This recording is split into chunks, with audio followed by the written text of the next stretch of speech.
কয়েকজন টিনেজার ভুলবশত একটা ভয়ঙ্কর ভিডিও গেমে ঢুকে পড়ে, আর সেই গেমের পদে পদে থাকে নিজেদেরকে বাঁচিয়ে রেখে মিশন শেষ করে বাড়িতে ফেরার লড়াই। তারা শেষ পর্যন্ত বাড়িতে ফিরতে পারে কিনা সেটা জানতে হলে থাকতে হবে আমাদের সাথে পুরো ভিডিও জুড়ে। আমরা এখন যে গল্পটা সম্পর্কে জানতে চলেছি এটা হলো গল্পের দ্বিতীয় পার্ট। তোমরা ডেসক্রিপশন এবং পিন কমেন্টে দেওয়া লিঙ্ক থেকে প্রথম পার্টটি দেখে আসতে পারো। প্রথম পার্ট না দেখলে দ্বিতীয় পার্ট বুঝতে তোমাদের কষ্ট হবে। এরপরও যারা দেখোনি তাদের জন্য গেমের রুলস গুলো বলে রাখি। গেমের ভেতরে তারা বাস্তব লাইফের বডিতে না গিয়ে গেমের নিজস্ব অ্যাভাতারে প্রবেশ করে। গেমের প্রত্যেকটা ক্যারেক্টার 3টা করে লাইফ পায়। এর মানে হলো তারা যদি 3বারের বেশি ওই গেমে মারা যায় তাদের খেল খতম। তার মানে বুঝতেই পারছো গেমটা কতটা ভয়ঙ্কর হতে চলেছে। আর এই 3টা লাইফ দিয়েই সম্পন্ন করতে হবে এক দুর্ধর্ষ মিশন। তাহলে চলো বাড়তি কথা না বলে শুরু করা যাক আজকের মুভি এক্সপ্লানেশন।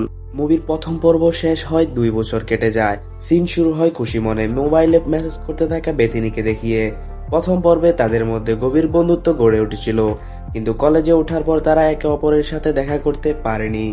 তাই এবার শীতের ছুটিতে তারা একসাথে দেখা করার প্ল্যান করে।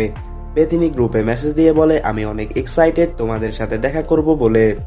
ফ্রিজ এবং বেথিনীকে দেখানো হয় তারাও তাদের কলেজ লাইফে এবং নিজস্ব লাইফে অনেক বিজি। এত কিছুর মধ্যেও তারা বন্ধুদের সাথে দেখা করবে বলে অনেক এক্সাইটেড। অন্যদিকে আমাদের স্পেন্সারকে দেখানো হয় সে গেম থেকে আসার পর নিজেকে আগের মতো লো কনফিডেন্স এবং আলাদা মনে করে, যার ফলে সে তার গার্লফ্রেন্ডের সাথেও কথা বলা বন্ধ করে দেয়। কারণ গেমের ভিতর সে অনেক বাহাদুর একটা ক্যারেক্টার পায়। সে ক্যারেক্টারে থাকা অবস্থায় সে অনেক পাওয়ারফুল এবং ভয়বিহীন ছিল, যা বাস্তব জীবনে সে কখনো ফিল করেনি। শীতের ছুটিতে সে ও মায়ের কাছে বেড়াতে এসেছে। এখানে এখন তার মায়ের সাথে তার নানাও থাকে। সে শারীরিকভাবে অসুস্থ থাকায় তার মা তার নানার দেখাশোনা করে। তার নানার নাম হলো এডি। স্পেন্সার তার লো কনফিডেন্সের জন্য ডিসিশন নিতে পারছে না তার বন্ধুদের সাথে দেখা করতে যাবে কি যাবে না।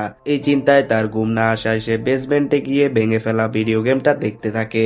পরের দিন একটা রেস্টুরেন্টে সবাই দেখা করে, কিন্তু স্পেন্সার দেখা করতে আসেনি। সে না আসায় সবাই তার বাড়িতে যাবে বলে ঠিক করে। অন্যদিকে স্পেন্সারের নানা এডি এর সাথে দেখা করতে তার পুরনো বন্ধু মাইলো এসেছে। আমরা ভিডিও জুড়ে তাকে আঙ্কেল মাইলো বলে ডাকবো। সে দীর্ঘ 15 বছর পর দেখা করতে আসায় এডি তার সাথে অভিমান করে কথা বলে না, বলে তুই আশা লাগবে না, এত বছর পর তুই চলে যা। এরই মধ্যে ফ্রিজ, মার্থা এবং বেথেনি চলে আসে স্পেন্সারকে খুঁজতে। এডি বলে স্পেন্সার কোথায়? ফ্রিজ বলে ওকেই খুঁজতে এসেছি আমরা। পুরো ঘর খুঁজতে খুঁজতে তারা বেসমেন্টে গিয়ে পৌঁছায়। এখানে গিয়ে দেখতে পায় স্পেন্সারের ফোন এবং জ্যাকেট সেখানেই। আর এটা দেখে তো তারা একদম অবাক হয়ে যায়। ভেঙে ফেলা ভিডিও গেমটাও সেখানে চালু করা। আর তাদের বুঝতে বাকি থাকে না যে স্পেন্সার গেমের ভিতরে অলরেডি ঢুকে পড়েছে। সবাই ভয়ে টেনশনে কি করবে বুঝতে পারছে না। তারা কি স্পেন্সারকে বাঁচাতে সেই ভয়ঙ্কর ভিডিও গেমে আবার ঢুকবে? স্পেন্সারের গার্লফ্রেন্ড মার্থা বলে, গাইস আমরা যদি না যাই তাহলে স্পেন্সার একা গেম থেকে কখনোই বের হতে পারবে না। ফলে না চাইতেও তাদের বন্ধুকে বাঁচাতে ঢুকে পড়ে সেই ভয়ঙ্কর ভিডিও গেমে। কিন্তু একটা সমস্যা হয়ে যায়, ভিডিও গেমটা ভাঙা হওয়ায় তারা গেমের ক্যারেক্টার চয়েস করতে পারে নাই। ফলে তারা এক একজন আগের মতো সেম বডিতে না গিয়ে এবার ভিন্ন ভিন্ন বডিতে এসে পড়ে। ফলে ফ্রিজ অনেক হতাশ হয়, কারণ সে জুলজিস্টের ক্যারেক্টারটা বেশি পছন্দ করে। শুধুমাত্র মার্থা তার ঠিক বডিতে আসতে পারে। আঙ্কেল এডি এবং আঙ্কেল মাইলো চলে এসেছে ভুলবশত গেমে।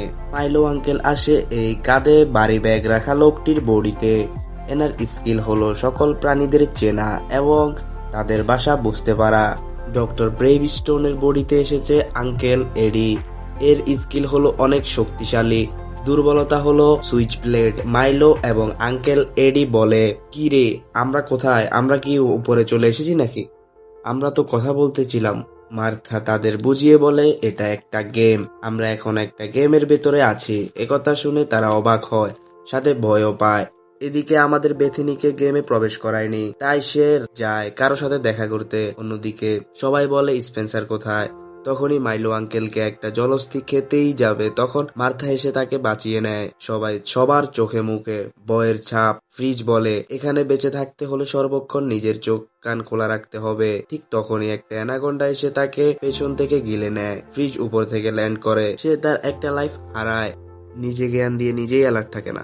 তখনই একটা প্লেন উপর দিয়ে যায়। মার্থার কথায় সবাই এটাকে উদ্দেশ্য করে দৌড়াতে থাকে। প্লেনটি তাদের কাছেই ল্যান্ড করে। লোকটির নাম হলো নাইজেল। ইনি একজন গেমের ক্যারেক্টার। তিনি রিয়েল প্লেয়ারদের তাদের মিশন বুঝিয়ে দেয়। সে সবাইকে প্লেনে উঠিয়ে বলে, পুনরায় জুমানজিতে আপনাদের সবাইকে স্বাগতম। জুমানজি আবারও বিপদে, আপনাদের সবাইকে সাহায্য করতে হবে। ডক্টর ব্রেভ স্টোন, আপনি কি আমার দেওয়া চিঠি পেয়েছেন? ডক্টর ব্রেভ স্টোন মানে হলো আঙ্কেল এডি, যার বডিতে আছে। সে বলে, আমার কাছে তো কোনো চিঠি নেই, আপনি মিথ্যা কথা কেন বলছেন? মার্থা বলেন, দেখেন দাদু, আপনার কাছে থাকতে পারে, খেয়াল করলে দেখতে পান চিঠিটি তার হাতেই, অনেকটা প্রথম পর্বের মতো।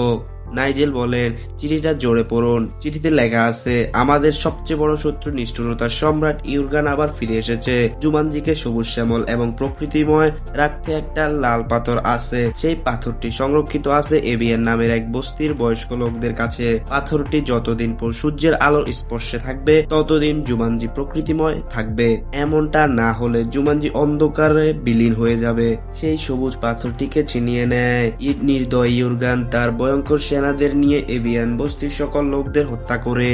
সে এটা সূর্যের আলো থেকে দূরে অন্ধকার একটা বক্সে লুকিয়ে রাখে। এজন্যই আমাদের আপনি এবং আপনার বাহাদুর বন্ধুদের প্রয়োজন লাল মণিটি উদ্ধারে। নাইজেল যাওয়ার সময় বলে, ইউরগান থেকে মণি নাও এবং সেটাকে আলোতে নিয়ে আসো। সে বলে, আমি এখনই পুশ আপ দিয়ে নিজের শরীর কমিয়ে ফেলবো, কিন্তু বেচারা দুটো পুশ আপ দিয়েই হাঁপিয়ে যায়। অন্যদিকে অভিমান করা আঙ্কেল এডির সাথে তার বন্ধু মাইলো কথা বলতে চাইলে উনি এখনো কথা বলতে রাজি নয়। এদিকে তারা ফ্রিজের ম্যাপ ফলো করে মানুষের বস্তি খুঁজে পায়। এখন তাদের মিশন হলো আগুনের পিছু করে মরুভূমির ফল খোঁজা। শিফট হয়, গেমে ঢুকতে না পারা বেথেনিকে দেখানো হয়। সে অ্যালেক্সের কাছে সাহায্য চায় গেমে ঢুকতে। অ্যালেক্সকে যারা চেনে না তাদের জন্য বলে রাখি, অ্যালেক্স প্রথম পর্বে গেমের ভিতর 20 বছর আটকে ছিল। বেথেনি এবং তার বন্ধুরা মিলে তাকে সাহায্য করেছে গেম থেকে বের হতে, তাই সে বেথেনিকে সাহায্য করতে রাজি হয়। ডক্টর ব্রেভ স্টোনের এক্স বলে তাকে ফলো করতে গিয়ে তারা পৌঁছে যায় নিষ্ঠুর ইয়েরগান ও তার লোকদের আড্ডাখানায়। ইয়েরগান বলে সে তার সব থেকে কাছের বন্ধুকে উপরে পাঠিয়ে দিয়েছে কারণ সে তার কাছ থেকে পাথরটি চুরি করতে চেয়েছিল। এরই মধ্যে কেউ একজন পুরো রুমের আলো বন্ধ করে ইয়েরগানের লোকদের কাছ থেকে লাল পাথরটি লুকিয়ে রাখা বাক্সটির চাবি চুরি করে পালায়, কিন্তু আঙ্কেল এডি চোরটিকে ধরে ফেলে। বলে, কেউ কি আমার ইনহেলারটা দেখেছো? কথা বলায় মার্থা চিনে ফেলে যে এই বড়িতেই স্পেন্সার রয়েছে, কারণ স্পেন্সার রিয়েল লাইফে ইনহেলার ইউজ করে। কিন্তু ততক্ষণে দেরি হয়ে যায়। নিষ্ঠুর ইয়েরগান স্পেন্সারকে মেরে ফেলে। স্পেন্সার আবার উপর থেকে ল্যান্ড করে। স্পেন্সারের স্কিল হলো যে কোনো কিছু চুরি করতে পারে। স্পেন্সার এর আর দুটো লাইফ বাকি আছে। এরপর স্পেন্সারের সাথে সবার পরিচয় হয়। ফ্রিজ এবং মার্থা বলে, তুমি কেন এসেছো আবার এই গেমে?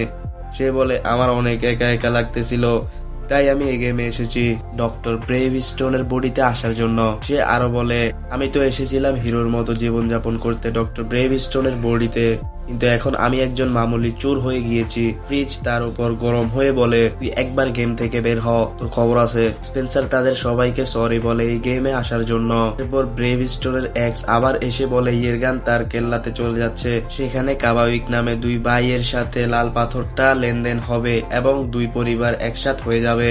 মার্থা বলে, মরুভূমির ফল সম্পর্কে আমাদের ক্লু দাও। তো ব্রেভ স্টোনের এক্স সেখান থেকে চলে যায়। মরুভূমি পার করতে হলে তাদের উট লাগবে, তাই তারা দুই ভাগ হয়ে এক দল যায় ব্রেভ স্টোনের এক্স এর পেছনে এবং আরেক দল যায় উট চুরি করতে। মার্থা এবং ফ্রিজ এক্স এর পেছন পেছন এসে মরুভূমির ফলটাকে খুঁজে পায়, কিন্তু সেটা অদ্ভুত পানি ভর্তি সুইমিং পুল পার হয়ে সেখানে যেতে হবে। অন্যদিকে স্পেন্সার এবং মাইলো আঙ্কেল এডিকে পাহারা দিতে পাঠিয়ে দেয় এবং তারা আস্তাবলের দরজা খুলতে থাকে। ফ্রিজ ফলটি কিভাবে নিবে সেটা চিন্তা করে। এরই মধ্যে মার্থা লাফিয়ে ফলটির কাছে যেতে সক্ষম হয়। ফলটি ওজন হওয়ায় সে নিচে পড়ে যায়। এরপর ফ্রিজ তাকে ওঠার জন্য হাত বাড়ায়, আর তখনই তাদের মধ্যে একটা শকের মতো লাগে আর তারা ছিটকে পড়ে যায়। এর ফলে তাদের বডি চেঞ্জ হয়ে যায়। ফ্রিজ চলে আসে মার্থার বডিতে এবং মার্থা চলে আসে ফ্রিজের বডিতে। এমনটা হয়েছিল পানিটার কারণে। পানিটার এবিলিটি এরকম, আস্তাবলের বাইরে কিছু লোক হামলা করে দেয়। আঙ্কেল এডি সবাইকে মারতে শুরু করে একে একে। আঙ্কেল মাইলো পশু পাখিদের ভাষা বুঝতে পারায় সে উটগুলোকে মানিয়ে নেয় তাদের সাহায্য করার জন্য। এদিকে ফ্রিজ মার্থার বডিতে আসার পর লাফালাফি শুরু করে দেয়। যখনই সে মার্থার মতো আবার লাফিয়ে গাছটির কাছে যায় তখনই সে পানিতে পড়ে যায়। আবার ওঠার সময় মার্থা তার হাত ধরে ফেলে, তখনই আবার তাদের শরীর আগের মতো হয়ে যায়। এই সময়ে আঙ্কেল এডি সবাইকে মেরে শুইয়ে দেয়। এরপর সুইচ ব্লেড তার উপর হামলা করে দেয়। আঙ্কেল এডির দুর্বলতা হলো সুইচ ব্লেড, তাই সবাই আঙ্কেল এডিকে বলে চলুন, উনি আপনার জীবন নিয়ে নিবে। এসব বলতে বলতে সুইচ ব্লেড একটা মিসাইল তাদের উপর মেরে দেয়, ফলে তারা সবাই তাদের একটা করে লাইফ হারায়। সবাই আঙ্কেল এডির উপর খেপে যায়। মরুভূমির মধ্য দিয়ে উটের পিঠে চড়ে যাওয়ার সময় মাইলো এবং আঙ্কেল এডি এর মধ্যে ঝগড়া শুরু হয়ে যায়, ফলে ভুলবশত মাইলো তার একটা লাইফ হারায়। কিছুক্ষণ পর উটগুলো তাদের এক পাহাড়ের চূড়ায় এসে নামিয়ে দেয়। সেখান থেকে তাদের ঝুলন্ত ব্রিজ পার করে যেতে হবে। পার করতে গেলে সেখানে কিছু বানর তাদের উপর হামলা করে দেয়। এরপর তারা অনেক কষ্টে জীবন বাঁচিয়ে পারে আসতে সক্ষম হয়। বানরগুলোর কাছে মার্থা তার একটা লাইফ হারায়। সবার এখন আর মাত্র একটা একটা করে লাইফ বাকি আছে। তাদের একটা ভুল আর তাদের গেম ওভার। এখানেই হাজির হয় আমাদের বেথেনি এবং অ্যালেক্স। তার মানে তারা গেমে প্রবেশ করেছে। ঘোড়াটা হলো বেথেনি। এরপর মাইলো এবং আঙ্কেল এডি এর মধ্যে অনেক ইমোশনাল কথাবার্তা হয়। তারা তাদের ভুল শুধরে নেয়। এরপর আসে গেমের লাস্ট লেভেল, কেল্লার মধ্য থেকে লাল পাথরটি উদ্ধার করা। এর আগে সবাই বডি সুইচ হওয়া পানি থেকে সবাই নিজেদের বডি অদল বদল করে নেয়। এখন স্পেন্সার চলে আসে তার আগের বডি ব্রেভ স্টোনে। মার্থার বডিতে, মাইলো আঙ্কেল ঘোড়ার বডিতে, আঙ্কেল এডি চোরের বডিতে এবং ফ্রিজ জুলজিস্টের বডিতে। সবাই যখন পানি থেকে উঠে এসে নিজেদের কাপড় শুকাচ্ছিল, তখনই মাইলো এবং আঙ্কেল এডিকে বন্দি করে নিয়ে যায় কিছু লোকজন। এখন ম্যাপ পড়া লোকটি হলো বেথেনি। এরপর বেথেনির সাহায্যে তারা ম্যাপ থেকে কেল্লায় প্রবেশ করার প্ল্যান বানায়। আঙ্কেল এবং এডিকে যেখানে বন্দি করা হয়েছে, তারা দুই টিমে ডিভাইড হয়ে যায়।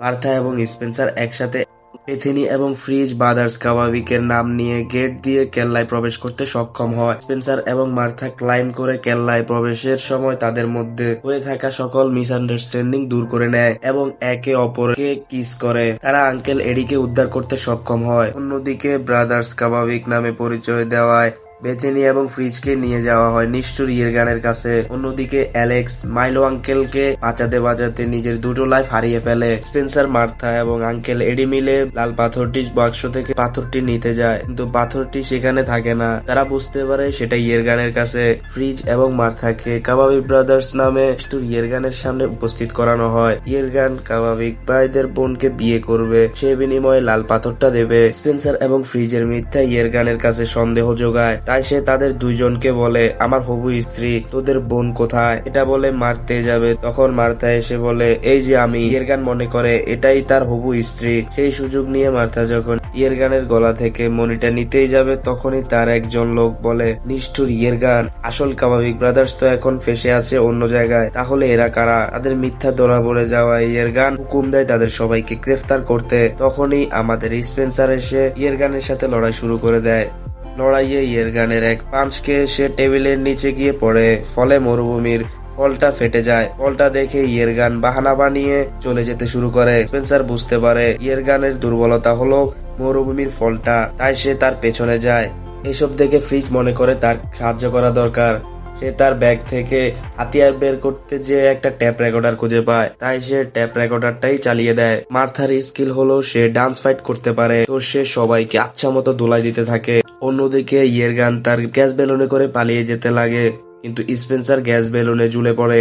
গ্যাস বেলুনে লাগানো দড়ি ছিঁড়ে এসে গ্যাস বেলুনের একদিকে আগুন ধরিয়ে দেয়। ধীরে ধীরে গ্যাস বেলুন ধ্বংস হতে থাকে। বাইরে থেকে সবাই তো স্পেন্সারের জন্য দুশ্চিন্তা করছে। এদিকে স্পেন্সার ইয়েরগানকে হারিয়ে মনে নিতে সক্ষম হয়। মাইলো আঙ্কেল তার স্কিলের মাধ্যমে পাখা বের করে উঠতে থাকে পিঠে এডি আঙ্কেলকে নিয়ে। স্পেন্সার তার দাদাকে পাথর দিলে তিনি পাথরটি নিয়ে সূর্যের আলোতে ধরে রাখে, আর সবাই বলে ওঠে জুমানজি। এরপর জুমানজি এর সবকিছু স্বাভাবিক হতে থাকে। নাইজেল এসে সবাইকে গেম জেতার স্বাগতম জানায়। এরপর সবাই চলে যাবে। তখন মাইলো আঙ্কেল বলে তিনি এখান থেকে যে যাবে না, তিনি এখানে থেকে যাবে। তখন সবাই তাকে বিদায় জানিয়ে আবার রিয়েল লাইফে ফিরে আসে। এরপর মার্থা এবং স্পেন্সারের মধ্যে সব ঠিক হয়ে যায়। আঙ্কেল এডি তো জুমানজি থেকে আসার পর স্পেন্সারের সাথে ভিডিও গেম খেলতে শুরু করে দেয়। তাদের সবাইকে রেস্টুরেন্টে দেখানো হয়। স্পেন্সার এখন আর আগের মতো নেই, সে স্বাভাবিক হয়ে গিয়েছে। স্পেন্সারদের বেসমেন্টে কিছু সমস্যা ছিল, তাই প্লাম্বার ঠিক করতে এসেছিল। প্লাম্বার গেমটিকে দেখে কৌতূহলবশত সেটাকে স্টার্ট করে দেয়। সেই উটপাখিগুলোকে রিয়েল লাইফে দেখানো হয়। একটা সাসপেন্সের মাধ্যমে শেষ হয়ে যায় জুমানজি দ্য নেক্সট লেভেল।